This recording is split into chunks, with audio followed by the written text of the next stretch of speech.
talento nacional, Pacho Marchán. Y sí, hoy me han dejado solita por acá, pero no tan sola, porque hay mucha gente que está conectada con nosotros a través de YouTube y también a través de Facebook. Así que gracias por compartir 7F Plus, la otra política, esta mañana. Estamos en martes 21 de septiembre de 2021. Avanza el tiempo rápidamente y bueno, la verdad es que estamos contentos de poder acompañarles desde Radio Pichincha en 95.3 FM en Quito, en el noroccidente de Pichincha en 94.5. Cuéntenos de qué quieren hablar el día de hoy. Ya veníamos calentando motores en Punto Noticias, escuchando todos estos temas que realmente sí nos ponen a pensar en qué está pasando en el país y todos los actores políticos que están interviniendo, pero también tratando de reflexionar si esto se conecta con la realidad, con lo que los ecuatorianos y ecuatorianas estamos viviendo y cuáles son nuestras prioridades, ¿no? Así es que bueno, vamos a empezar el día de hoy con nuestro segmento ¿Qué dice Larry? A Andrés le mandamos un abrazo porque seguramente está también escuchando el programa el día de hoy y ya mañana se reintegra y ni tan mañana, hoy en la tarde en Bajo el Ocaso ya lo escuchan con Adrián Acosta. Pero empezamos con ¿Qué dice Larry?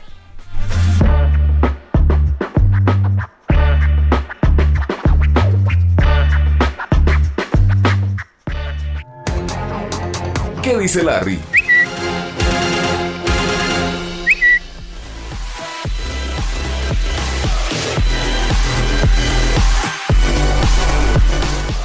Nueve con siete minutos. Seguimos en 7F Plus, la otra política, y ya empezamos a revisar qué se dice a través de la red social Twitter. Siempre está muy movidito todo por allí. Y pues empecemos con este tuit del asambleísta, del legislador Salvador Quispe. ¿Qué es lo que nos dice el legislador? No estoy de acuerdo con esos contratos onerosos de comida y eventos que ha estado acostumbrada la Asamblea Nacional, pero me llama la atención, no dicen nada de Carondelet. ¿Será que en la presidencia pagan almuerzos de $3? Ya lo veremos, es lo que dijo. Sin embargo, la ciudadanía le responde. Le dicen, por ejemplo, lo cierto es que en la asamblea o en Carondelet, la sindemia les ha pasado por los pies. Si desde sus esferas no sienten la crisis atípica que ha resultado tener un costo inafrontable para la gran mayoría de los ecuatorianos, ¿cómo pretenden legislar y gobernar para amainarla? Esto le responden ciudadanos a Salvador Quispe sobre su tuit, pero sin embargo, pues cabe reflexionar en sus palabras. Dice, no estoy de acuerdo con esos contratos onerosos de comida y eventos, pero me llama la atención que no se dice nada sobre Carondelet. ¿Será que en la presidencia pagan almuerzos de $3? Sí, es una buena pregunta que también debería ser respondida y deberían conocerse esos contratos. Si hablamos de transparencia, pues que todas las funciones del Estado transparenten sus gastos. Pero dice algo más el día de hoy el legislador Salvador Quispe en otro tuit, es lo que comenta: pedí que también saquen a la luz los contratos de alimentación y más eventos en Carondelet y como respuesta he recibido ofensas empezando por los de un medio de comunicación de La Posta y más defensores del presidente Guillermo Lasso. Les gusta ofender, pero cuando se pide investigar, ellos se ponen bravos. Bueno, esto es un poco de esta conflictividad que se siente, que se vive y está muy presente en nuestro país. Hay como que dos bandos y no hay este trato justo para unos y para los otros. A mí no me parece mal, no sé qué dicen ustedes, que así como se transparentan estos gastos, estos costos que paga la Asamblea Nacional por contratos de alimentación y eventos, también se conozca cuánto se gasta en estos eventos especiales desde la presidencia, porque sí es verdad, como bien manifiesta la ciudadanía, hay al parecer una desconexión con la realidad de la gente y sí resulta como una cachetada el conocer que en viáticos se gasta tanto, que en almuerzos, que en desayunos se destina tantos recursos, pero no es solamente en la Asamblea Nacional, también es en otras funciones del Estado. Y por ahí hay quienes dicen que esto hay que leerlo pues más allá del simple escándalo de el costo de estos eventos. Hay que preguntarnos si efectivamente se trata de una estrategia de quien gobierna. Primero, recordemos, y ya se trataba en Punto Noticias, romper acuerdos con el Partido Social Cristiano y UNES, este pacto que luego se hizo con Pachacutic y la Izquierda Democrática para nombrar también las autoridades en la Asamblea. juicios políticos que se han dado también y que pues han mantenido a la opinión pública atenta. Y ahora ya se está torpedeando la asamblea. ¿Qué sigue? Es lo que hay que preguntarnos, ¿no? ¿Quién va a tomar el control de la asamblea? ¿Y esto por qué les pregunto? Porque el día de ayer el legislador Fernando Villavicencio arremetió contra la presidenta Guadalupe Llori. Le dijo que era el diablo. Y más bien escuchémoslo porque estas fueron sus expresiones. No solo tiene que explicarle. Esta asamblea no solo sufre de estas acciones irregulares y perjudiciales, sino no tiene una estrategia. La asamblea no tiene un liderazgo, no se le ha planteado un horizonte. La asamblea lo que está haciendo algunos sectores es poniéndole un dique al ejecutivo. Es decir, aquí cenas VIP, almuerzos VIP, gastos VIP, y son un dique que no se va a aprobar los proyectos de ley. La salida entonces es que la presidenta dé un paso al costado, legislador. Vea, yo creo que esta asamblea tiene que hacer un gran exorcismo y creo que debemos empezar. La presidenta debe renunciar. Yo creo que no hay otra posibilidad para cambiar esta mala suerte de la Asamblea Nacional, con todo respeto. Ahora, sí. Lo que le pregunto, ¿no? Son varias cosas. No es solamente el tema de estos actos que duelen y molestan, es que la Asamblea...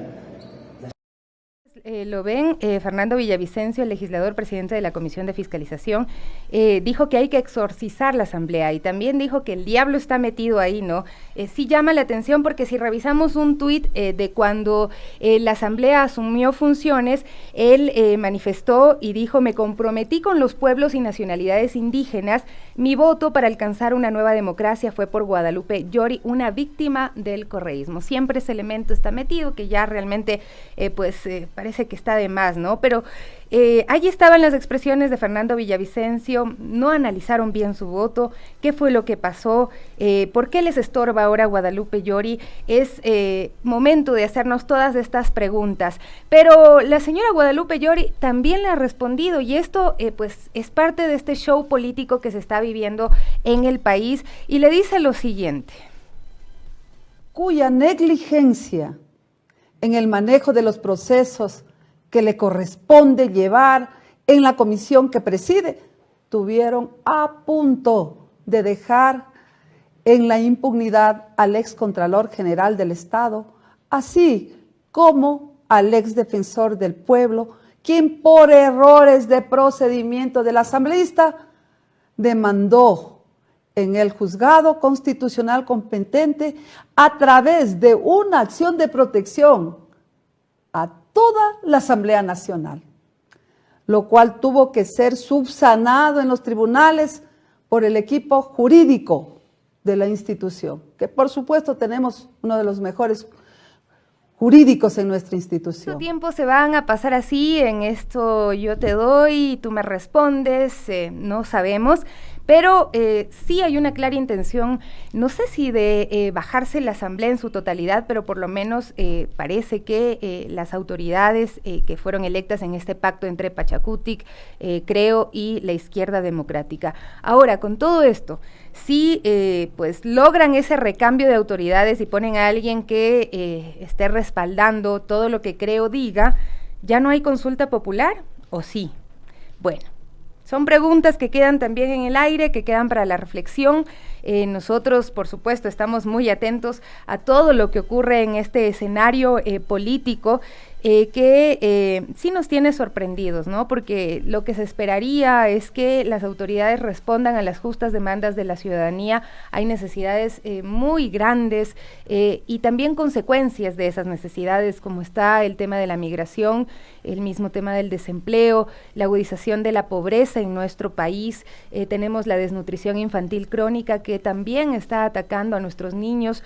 Y muchos otros problemas que se vienen incrementando, como el acceso a la educación superior, por ejemplo, que también fue otra de las ofertas de campaña y que de eso no hay nada y son las cosas que realmente les interesan a los ecuatorianos y ecuatorianas. Pero de Guadalupe Llori hay que comentar algunos aspectos. Ella es abogada por la Universidad Católica de Santiago de Guayaquil, ella fue líder estudiantil, Y sí, hay que repasar esto, porque hay que preguntarnos cómo pasó de ser la ungida a ser el diablo al que hay que exorcizar en este momento de la Asamblea, según palabras del señor Villavicencio. Pues Guadalupe Llori inició su vida política en las elecciones seccionales del 2000 como alcaldesa de Puerto Francisco de Orellana por el movimiento Pachacutic. En 2004 fue elegida prefecta de la provincia por la alianza entre el movimiento Pachacutic, la Democracia Popular y el Partido Social Cristiano. Nuevamente estas alianzas que a veces sorprenden y bueno, quienes han podido explicar un poco más la conformación de Pachacutic, de la misma CONAIE, porque Pachacutic es el brazo político de la CONAIE, dicen no necesariamente Pachacutic es un movimiento de izquierda y aquí, por ejemplo, se ha demostrado cuando se junta con la Democracia Popular, con el Partido Social Cristiano. Luego, Guadalupe Llori fue detenida bajo acusaciones de sabotaje y terrorismo por la huelga de Dayuma y estuvo en la cárcel del Inca. A principios de marzo del 2008, la Asamblea Constituyente de Ecuador también otorgó amnistía a los implicados en la huelga, incluida la prefecta Llori.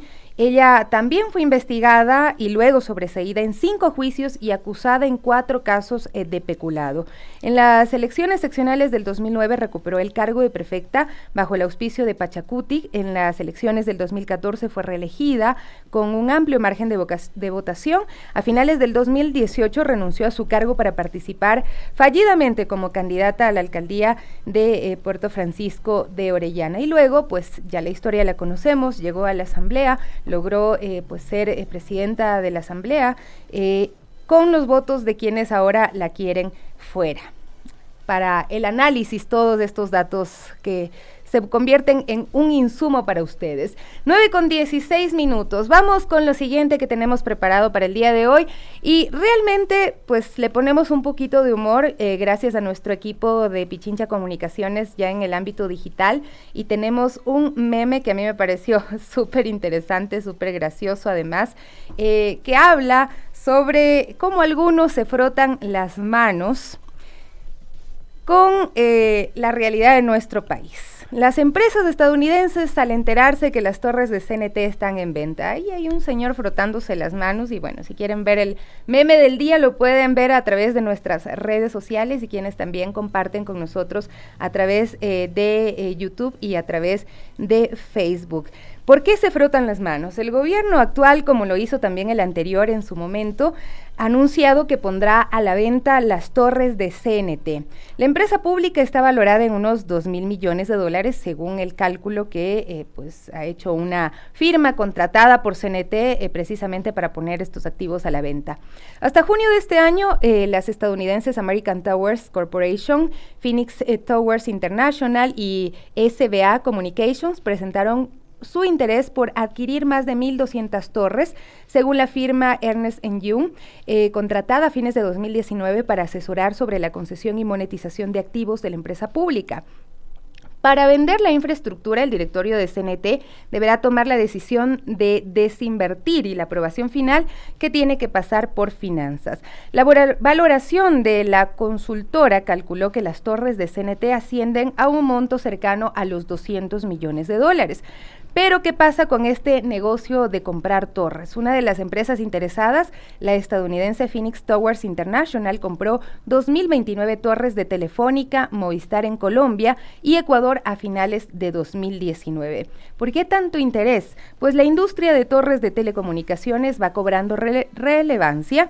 Un estudio de la firma Waplan Analytics indica que hacia 2025 los ingresos de las propiedades o de los propietarios de torres en el mundo se duplicarán hasta los 33,000 millones de dólares. Así es que no es un mal negocio comprar esas torres y ahí lo vemos, ya en nuestro país se ha anunciado nuevamente la venta de las mismas, al igual de esa intención de vender los activos de CNT, que en un momento fue llamada la torre, la joya de la corona, pero en este momento vemos que pues esta situación está así, ¿no?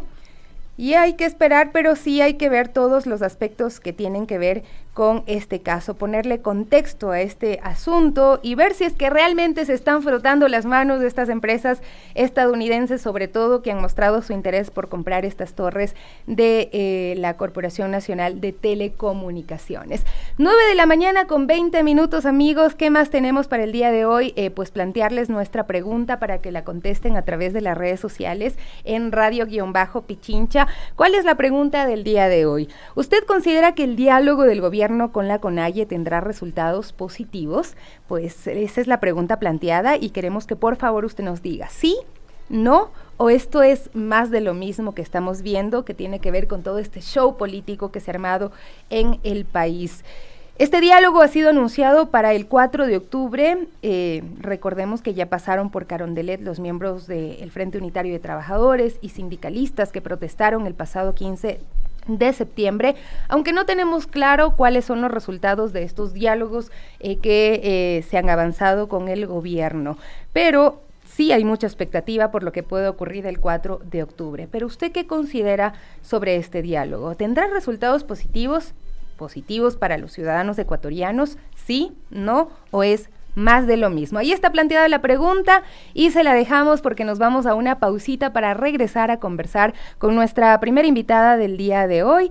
Estaremos conversando sobre esta noticia que también se conoció. La CIDH admitió este caso de los consejeros que fueron destituidos del Consejo de Participación Ciudadana y Control Social por la consulta popular. Así es que quédense con nosotros que volvemos enseguida.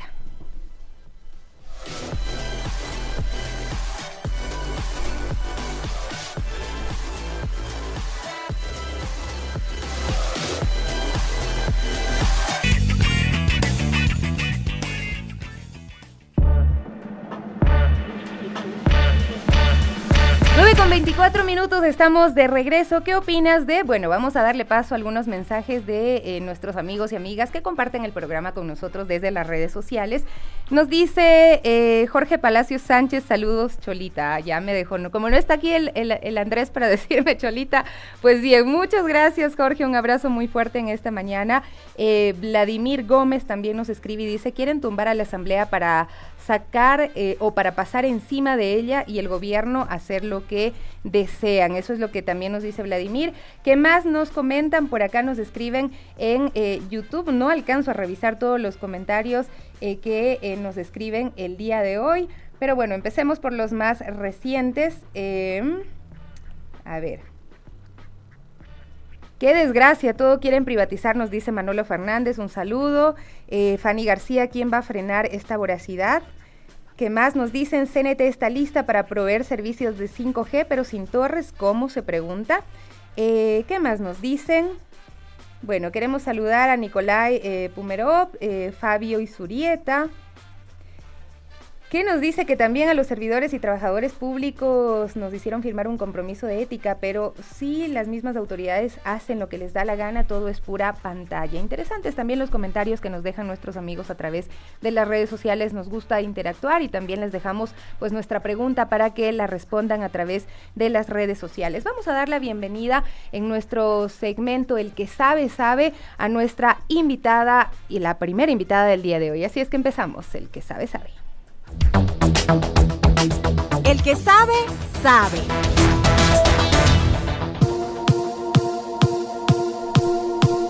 Muy bien, 9:26 le damos la bienvenida a través de la plataforma Zoom a Tania Pauker, ex consejera del Consejo de Participación Ciudadana y Control Social, que nos acompaña en esta mañana para hablar de lo que ha sido este informe de admisibilidad que ha sido presentado ya por la Comisión Interamericana de Derechos Humanos, que fue presentada esta denuncia por Edwin Leonardo Jarrín, Tania Elizabeth Pauker Cueva y Sonia Gabriela Vera García por haber sido destituidos con el argumento de la consulta popular de sus funciones como consejeros del Consejo de Participación Ciudadana y Control Social. ¿Cómo está, Tania? Muy buenos días, gracias por acompañarnos.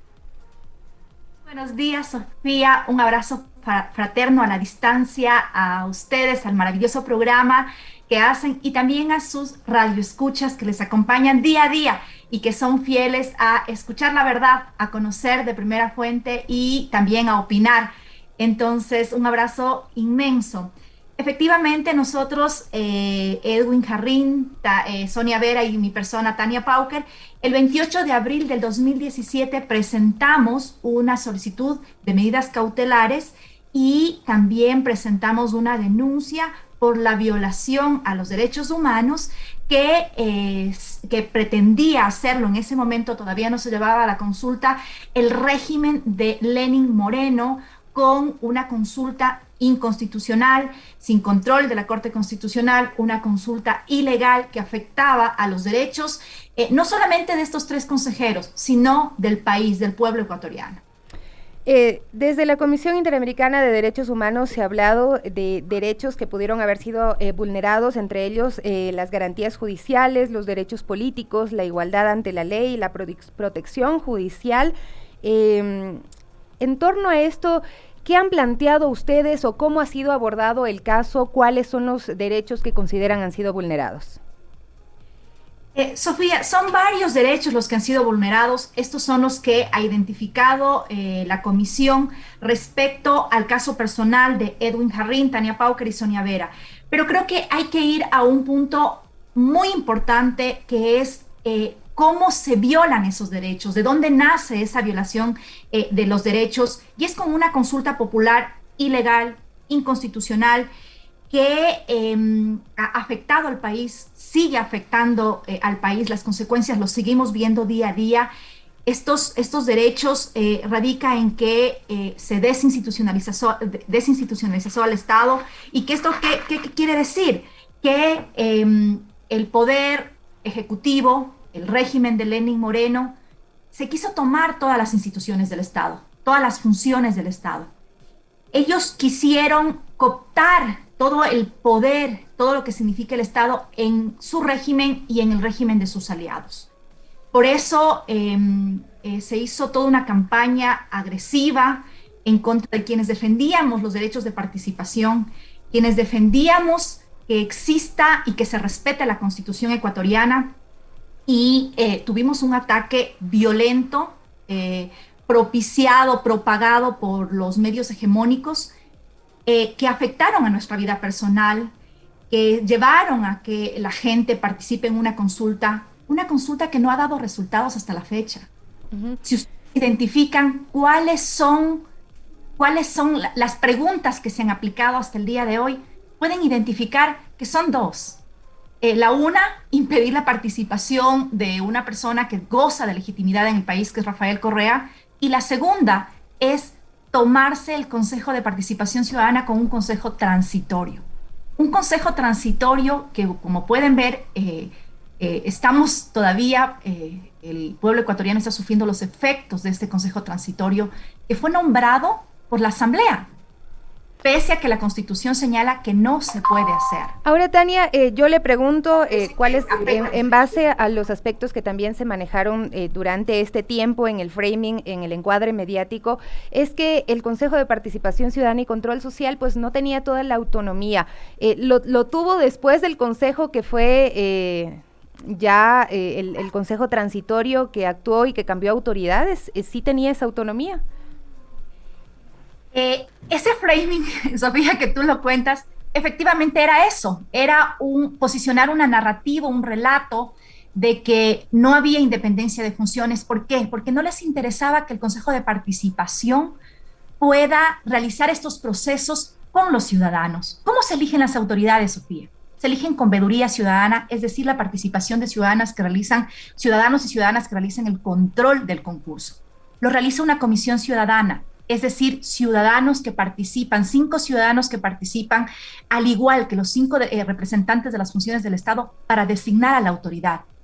Finalmente, los participantes, a los postulantes a la autoridad que pretenden ser, tienen que pasar una prueba de conocimiento. Es una prueba de oposición elaborada por preguntas elaboradas por los académicos del país.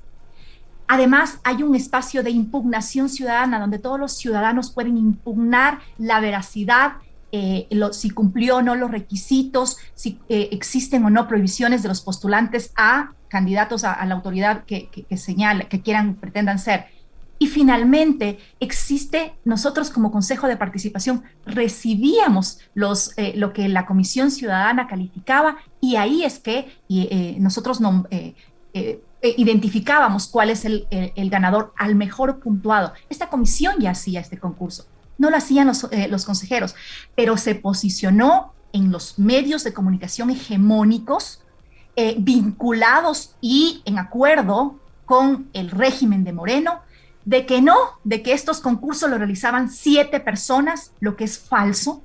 Tenían estos 5 espacios que te comento, y con eso le vendieron a los ecuatorianos y ecuatorianas una imagen falsa del Consejo que afecta ahora incluso a los nuevos procesos. Uh-huh. Entonces es fundamental, primero, lo que tú dijiste es importantísimo hacerlo caer en cuenta, de que fue un framing mediático donde posicionaron una idea falsa, que ahora la CIDH lo está haciendo un llamado de atención. Sobre eso le quería consultar, Tania, ¿cuál es el mensaje de la CIDH al admitir este proceso que ustedes han iniciado? ¿Cuál es el mensaje para el país, tomando en cuenta que además pues se está preparando otra consulta popular? Que bueno, ha sido anunciada por lo menos, no sabemos si es que realmente se dará, pero ¿qué pasa a veces con esta manipulación que hay con este recurso que si bien es democrático, si bien es legal, pues puede darse pues para este tipo de cosas que han ocurrido en el país? Aquí 2 puntos que tú dices. Primero, el mensaje que la CIDH está dando a Ecuador y al mundo, a la región, en realidad, es que en Ecuador, en el 2018, con la consulta popular, se dieron violaciones graves a los derechos humanos. Se dieron violaciones que afectaron a las personas, que se afectó al país, al no haber el control constitucional. Efectivamente se irrumpe con lo que dice la Constitución, que es nuestro acuerdo, nuestro tratado entre los ecuatorianos, para que exista institucionalidad, para que exista un Estado de Derecho, para que los ecuatorianos y ecuatorianas puedan tener una vida digna. Pues se irrumpió porque se quería concentrar el poder en el régimen de Moreno y de sus aliados. Y ahí también, Sofía, uno de sus aliados y quien decía que es el propulsor de esta consulta y quien estaba directamente, tiene un problema realmente con el Consejo de Participación, es el actual presidente Lasso. El actual presidente Lasso, desde su campaña, propició su campaña del 2017, buscaba la eliminación del Consejo de Participación, porque esto les impide que los poderes hegemónicos puedan tomarse estas instituciones tan importantes, que son la Contraloría, la Fiscalía, la Defensoría del Pueblo, el Defensor Público, entre otras. Entonces, Sofía, es lo que buscan los gobiernos neoliberales, tomarse o quitar o eliminar el Consejo de Participación para poder cooptar el poder desde sus regímenes y para poder afectar a los ecuatorianos y solamente las élites, solamente los grupos burgueses que tienen dinero y gobernar en favor de ellos. Pero Tania, ¿cuáles podrían ser las consecuencias de lo que diga la Comisión Interamericana de Derechos Humanos?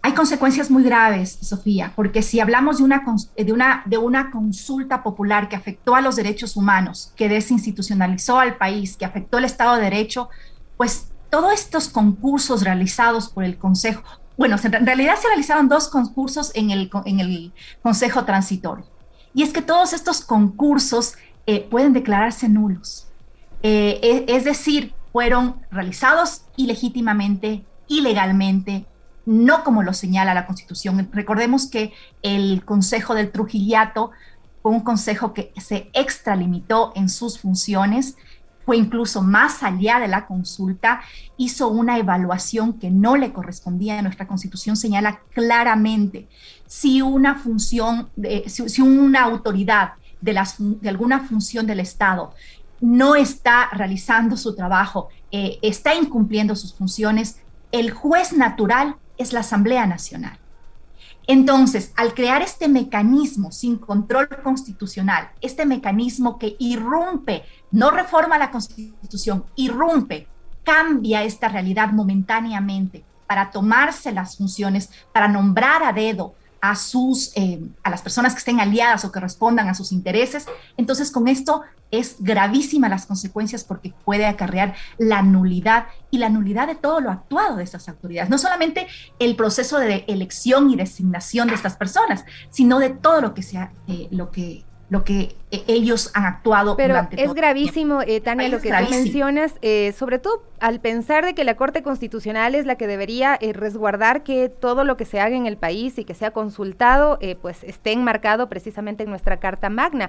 ¿Ellos serían los principales responsables de lo que ocurrió o sobre quiénes podrían recaer responsabilidades que pueda determinar la Comisión Interamericana de Derechos Humanos?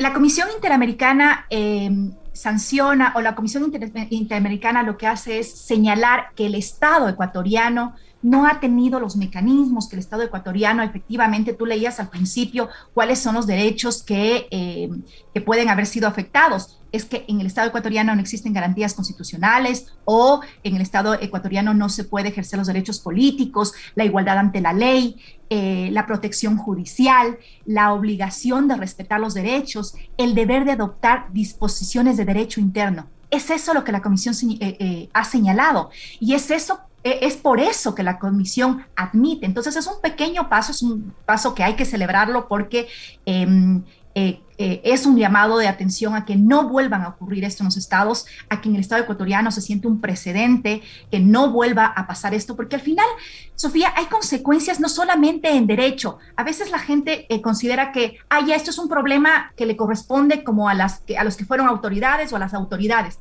pero en realidad afecta en el día a día de los ciudadanos y ciudadanas.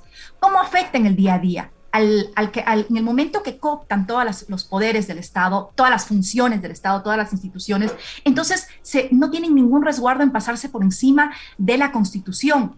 Y ahí tenemos las consecuencias de ahora. ¿Qué pasó en octubre del 2019? Es una consecuencia de una consulta ilegal e inconstitucional, porque al tener todo el poder, al estar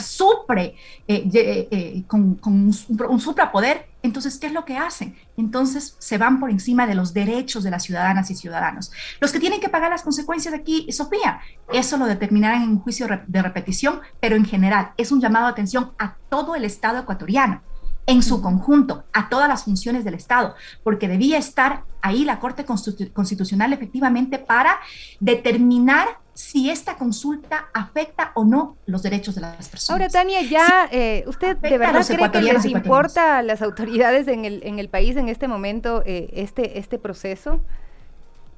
Yo esperaría que sí les importe, porque ¿a cuántas personas estas autoridades han atendido? ¿A cuántas personas estas autoridades debieron cumplir sus funciones? Y todos estos procesos se pueden volver nulos. Entonces, debe importarle, no solamente a las autoridades. Y es por eso que es importante que nosotros informemos a la ciudadanía lo que esto realmente significa.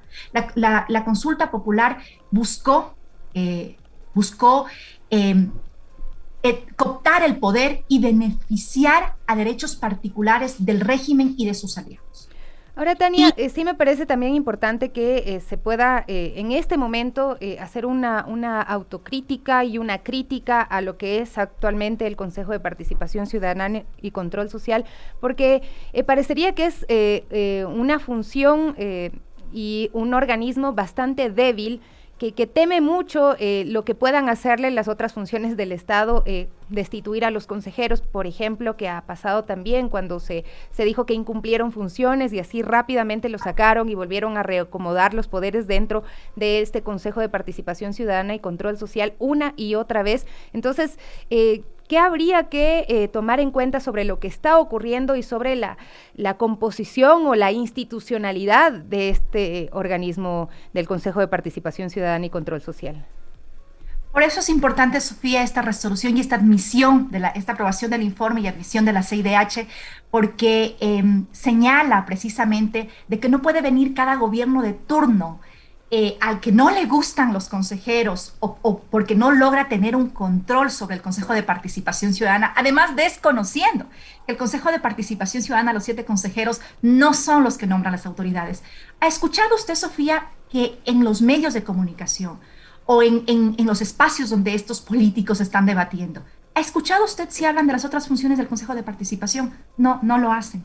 La única competencia que les interesa del Consejo de Participación, que causa interés en ellos, escozor, apatía o simpatía, es el tema de la selección de autoridades. Esa selección de autoridades que se hacen con ciudadanos. Entonces, no les interesa que los ciudadanos participen, no les interesa que los ciudadanos se tomen la gestión de lo público. Entonces buscan o desaparecer al Consejo de Participación o sacar a los consejeros o consejeras, y no les importó en nuestra época irrumpir la Constitución, afectar gravemente a derechos amparados en nuestra Constitución y además en la Convención Americana de Derechos Humanos.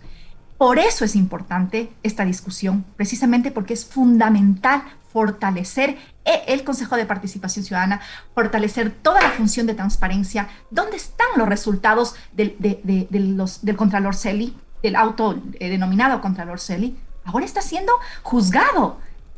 Entonces, es importante que la ciudadanía comprenda, que se apropie de estos espacios, que se apropie de las políticas, que se apropie de la política nacional y que participe en estos espacios, que conozca, que identifique cómo se seleccionan las autoridades, qué es lo que hace cada una de las autoridades que fueron nombradas, y exigirle a la Asamblea Nacional también.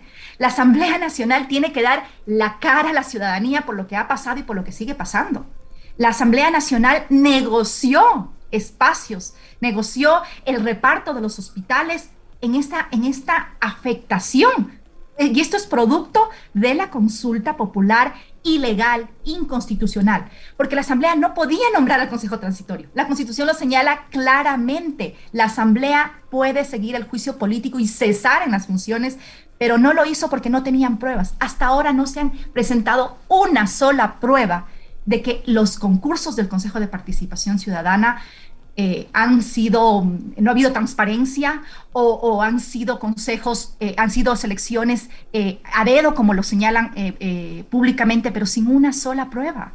En los medios de comunicación hegemónicos se han cansado de repetir una y otra vez, señalando de que se hace la selección a dedo y nunca destacan que son los ciudadanos los que están haciendo y que tienen un representante en esa selección, porque el Ejecutivo tiene un representante en la Comisión Ciudadana, el Legislativo tiene un representante en la Comisión Ciudadana. Entonces son ellos los que tienen que responderle al país, y es fundamental que los ciudadanos exijamos en cada una de nuestras circunscripciones que cedamos y digamos qué es lo que está haciendo nuestro asambleísta en vista de regresar el Estado de Derecho al país. Tania, ya para finalizar, bueno, ¿cuál sería el tiempo que podría tardar este análisis dentro de la Comisión Interamericana de Derechos Humanos y como reparación a los consejeros destituidos, según ustedes pues consideran de forma ilegal, cuál podría ser esa reparación?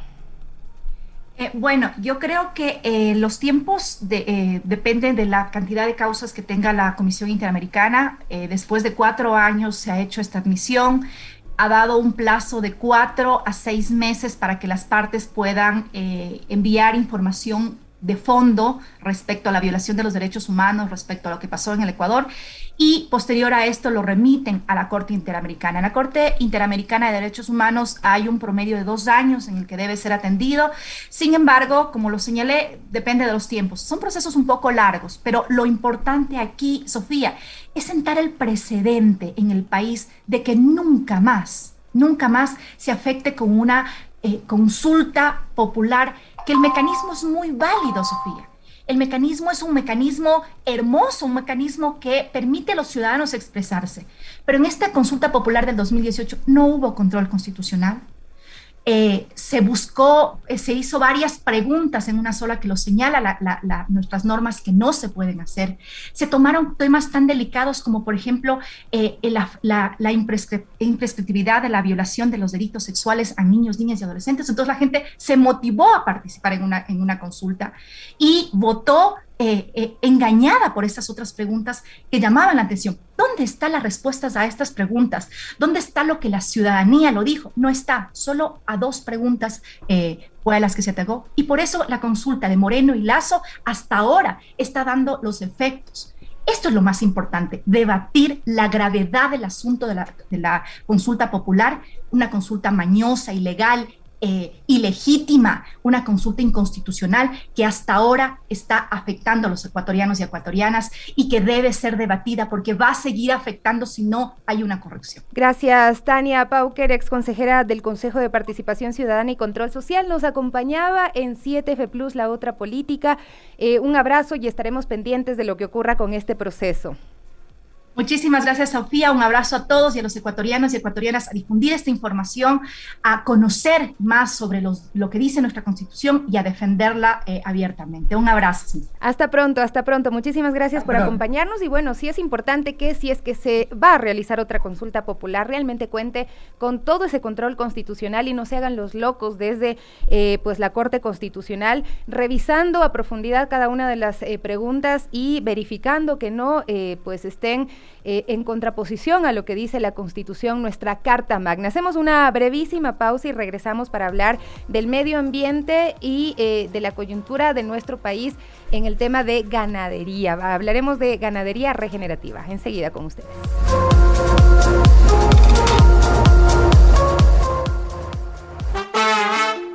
Hola, mi nombre es Maciel Herrera, publicista, comunicador, pero sobre todo cocinero. Estaremos aquí en Radio Pichincha cocinando texturas, colores, sabores y sobre todo historias. Los espero próximamente.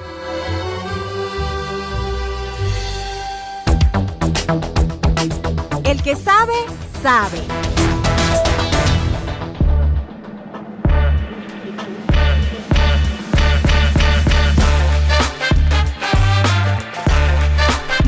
Muy bien, le ponemos ritmo a esta mañana en 7F Plus, La Otra Política. Estamos de regreso en Radio Pichincha a través de nuestras frecuencias 94.5 en el noroccidente Pichincha y 95.3 en Quito. Por supuesto, nos siguen también a través de YouTube y por supuesto en Facebook. Gracias a quienes nos acompañan. Le damos la bienvenida a nuestro siguiente invitado el día de hoy. Es el alcalde de Chone, Leonardo Rodríguez, que está por acá en la capital aguantando el frío capitalino. ¿Cómo está? Muy buenos días.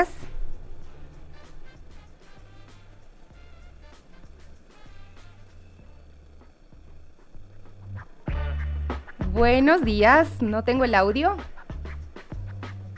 Hola Sofi, buen día. Ahora sí le escucho, estaba con frío, pensé que estaba un poco guardadito ahí, que no quería hablar. No, tuvimos una pequeña interferencia en la comunicación. Qué gusto compartir esta mañana con usted. Bueno, cuéntenos, ¿qué nos trae de esa bella tierra de Manabí, de Chone? Bueno, primero, mucha alegría de poder compartir con ustedes acá en la ciudad capital, tener la oportunidad de dialogar con algunas instituciones, representantes de las mismas, para poder continuar con esta gestión fundamental para poder desarrollar nuestro cantón. Como ustedes conocen, Chone, el cantón más extenso de la provincia de Manabí, con 7 parroquias rurales, con más de 3.000 kilómetros cuadrados, con 150.000 habitantes dispersos en todo nuestro territorio y con 50 años que venimos reclamando y demandando con mucha justicia ser atendidos a todo nivel. Ahora tenemos la oportunidad o hemos tenido la oportunidad de presentar un plan de transformación y de resurgir de nuestro cantón, que justamente se basa en la unidad de nuestra gente, en la unidad de nuestro consejo municipal, de todos los dirigentes, tanto urbanos como rurales, para poder avanzar en las obras que son redentoras, como el proyecto hidrosanitario, que lo tenemos en ejecución en algunas fases y con el aporte de algunas instituciones de acá del Estado y por supuesto organismos internacionales como el Banco Europeo de Inversiones. Tenemos la construcción de puentes, tenemos la regeneración de avenidas y lo propio también se viene dando este desarrollo en el sector rural. Pero ¿sabe puntualmente que nosotros tenemos también nuestra frecuencia llega a Manabí, así queremos enviarle un saludo a todos los manavitas que nos escuchan el día de hoy, en especial pues quienes son de Chone. A mí me parecía súper importante esto que usted está mencionando, sobre todo teniendo en cuenta de que este cantón mantiene el hato ganadero más importante del Ecuador y cuando se habla de que la ganadería es una industria que es altamente contaminante, sí se presenta este reto de cómo transformamos esto. ¿Existe la posibilidad de transformarlo en realidad?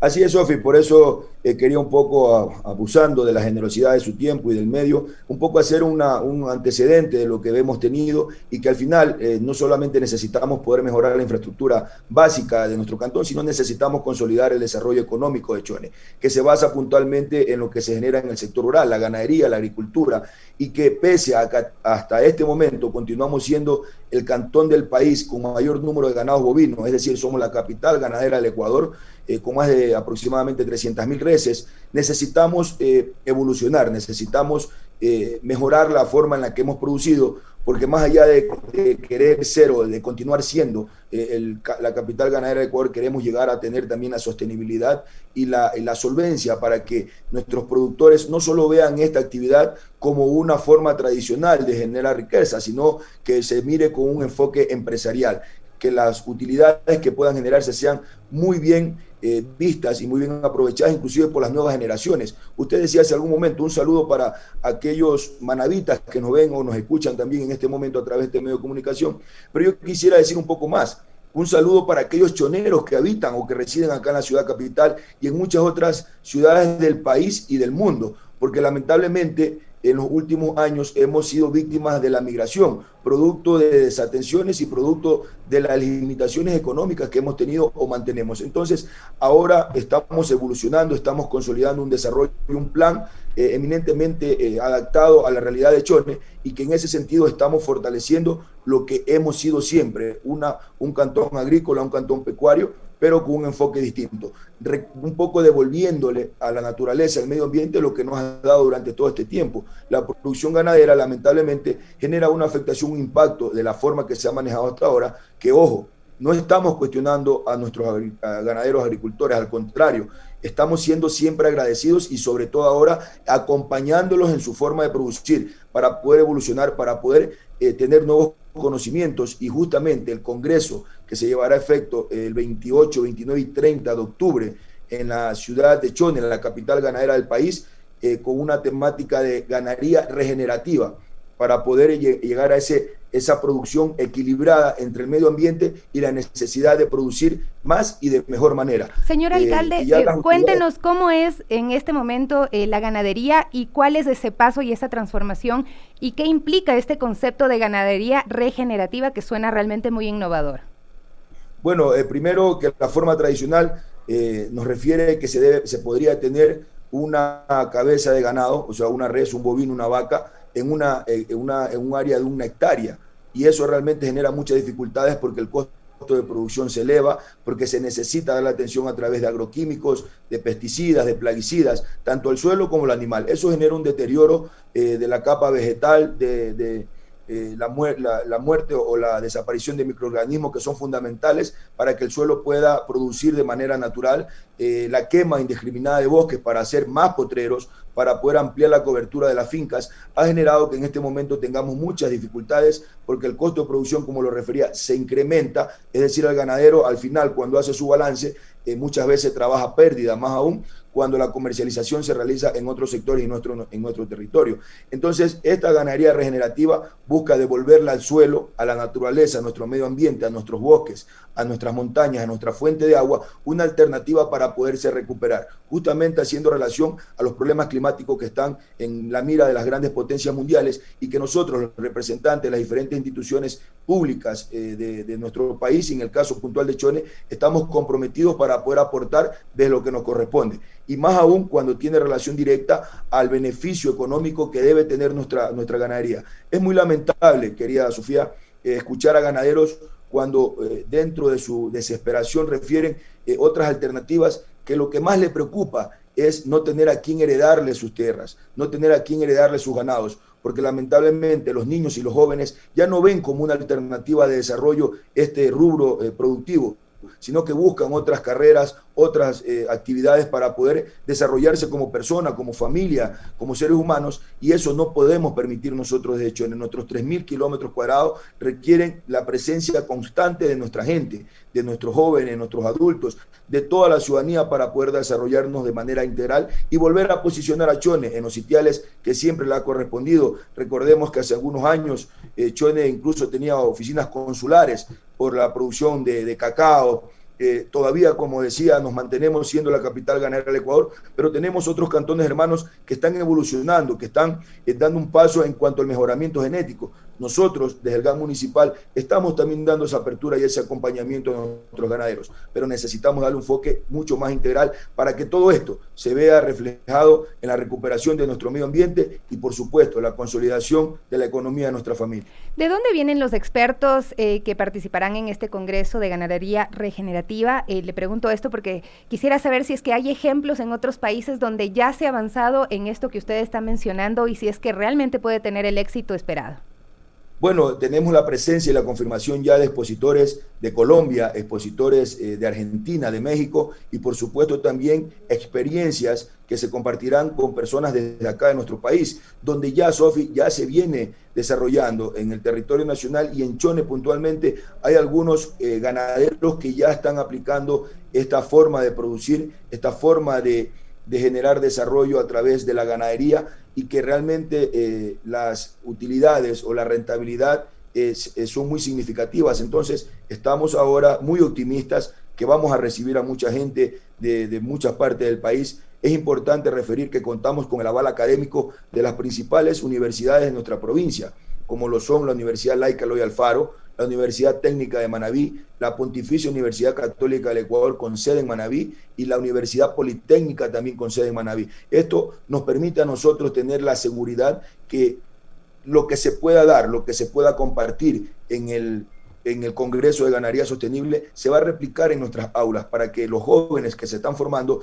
tengan también ese conocimiento de que se puede producir de mejor manera y al final de los días tener ese enfoque empresarial que es lo que nos va a garantizar la sostenibilidad de este rubro importantísimo para Chone, para Manabí y por supuesto para el país. Muchísimas gracias por acompañarnos el día de hoy al alcalde de Chone, Leonardo Rodríguez, quien nos contaba sobre este Congreso Internacional de Ganadería Regenerativa Chone 2021, que será el 28, 29 y 30 de octubre. Ojalá podamos ir a visitarles por allá y disfrutar también de todos esos productos que son derivados, por supuesto, de esta industria. Un abrazo, Sofía, un abrazo para todos quienes hacen este prestigioso medio y por supuesto un abrazo para todos quienes nos han podido ver y escuchar a esta hora del día. Los esperamos en Chone con los brazos abiertos para poder compartir todas nuestras bellezas, nuestras bondades y por supuesto el cariño de nuestra gente. Bendiciones. Muchísimas gracias, un abrazo fuerte. Nosotros ya con esto nos despedimos en 7F Plus, La Otra Política. Les enviamos a ustedes nuestros mejores deseos y les invitamos a que se queden en sintonía de Radio Pichincha el día de hoy. ¿Qué se viene a continuación? Pues les cuento que en Pichincha rima y estará Guillermo Ortiz para hablar acerca del concurso nacional de cafés tostados y también galos semblantes. Hablará sobre el estreno del documental La Leyenda de Tallos, una producción nacional que llegó a los cines. Yo ya la vi, no se lo pueden perder, realmente es muy interesante todo lo que se comenta en esta producción. Ya nos despedimos, una muy buena mañana, hasta pronto.